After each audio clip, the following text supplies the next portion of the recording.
Hello guys, magandang araw po. For today's video,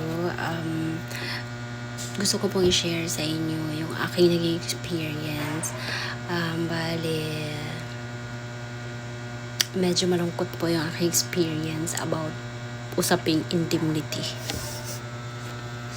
Pero isi-share ko pa rin po sa inyo.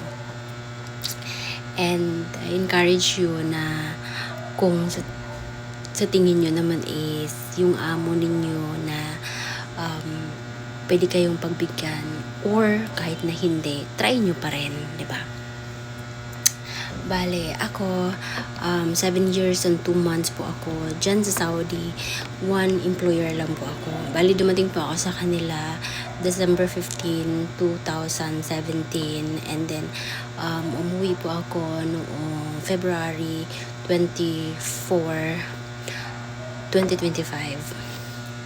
Bale, ang trabaho ko po dyan is all around bahay, and then kalauna naging caregiver at bahay na ang naging trabaho ko. Biglaan po yung uwi ko. Bale, kasi dahil matanda na nga yung amo ko, yung alaga ko, na naging alaga ko na rin kalaunan, namatay na po siya. Kaya po ako biglaang umuwi. Bale, decision ko rin po yun na umuwi na lang dahil pakiramdam ko nga wala talaga akong mapapala. Pero guys, linawin ko lang, mabait sila. Sa 7 years and 2 months ko po sa kanila, never po ako naka-experience ng hindi maganda. Although minsan merong mga problema. Minsan kasi merong ilan sa kanila na yung parang nagkakaroon ng interes sa'yo, yung parang mga ganun ba. Pero depende naman niya sa'yo kung papatulan mo, hindi. And sa case ko, walang naman nangyaring mga harassment na major ganun talaga, wala. And kaya I consider na mababait sila. And bali sinubukan ko talaga na sabihin yung indemnity, about po sa indemnity.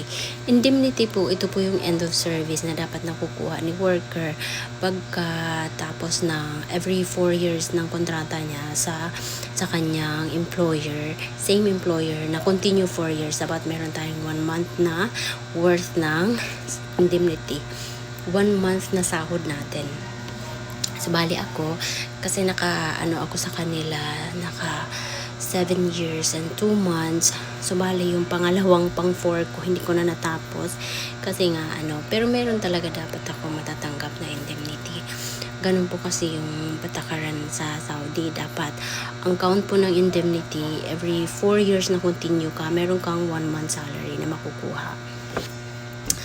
Alam nyo guys, nakakalungkot man, pero isi-share ko talaga. Wala akong natanggap na end of service benefit sa mga amo ko. Kasi nung pagkamatay ng alaga ko, syempre tinapos ko muna yung buong proseso, yung alam mo na pag namamatayan dyan sa Saudi, maraming bisita yan, so mga 1 buwan din. And pagkatapos nun, sinabi ko na sa amo ko na pag-usapan namin yung tungkol sa indemnity. Habang nag-chat kami, okay siya. Alam daw niya, aware daw siya na mayroong ganun. Pero guys, pagkatapos nung malapit na ako umuwi, sinabi niya sa akin na wala daw siyang ibibigay. Kasi pumunta daw siya sa agency at ang sabi daw ng agency is voluntary lang daw, in kind ang pagbigay ng indemnity.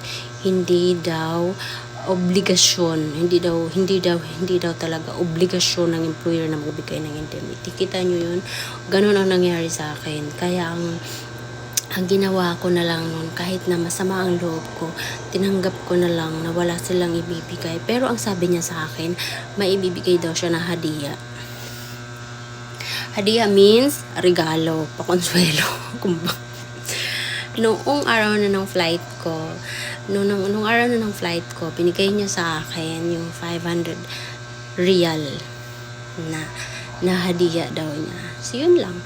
Sa buong 7 years and 2 months ko na pagserbisyo sa kanila, yun lang binigay nila sa akin, 500 riyal. Diba? Kaya, huwag tayo masyadong umasa. Guys, kasi kahit nagaano pa man kabait yung mga amo natin, pagdating ng araw, kung kuripot talaga yan.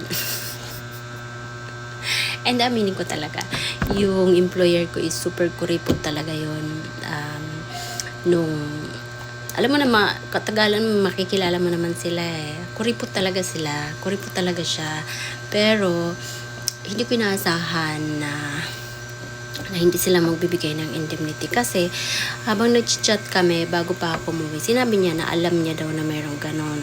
Pero nung malapit na ako mag-flight at araw na lang ang bilang ng flight ko, yun na yung sinabi niya sa akin na pumunta daw siya sa agency. Yun daw ang sabi sa kanya, voluntary lang daw ang pagbibigay ng end of service benefit. So hindi ko na siya, bali tumawag ako noon sa sa Polo.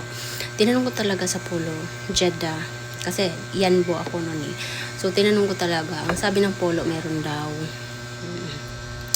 Pero hindi ko, nung sinabi niya sa akin na wala nga, hindi siya magbibigay at hadiah na lang ang bibigay niya, hindi na lang ako nag-complain. Basta ang nasa isip ko na lang noon, makakauwi ako at thank God binigyan naman nila ako ng final exit visa. Yun.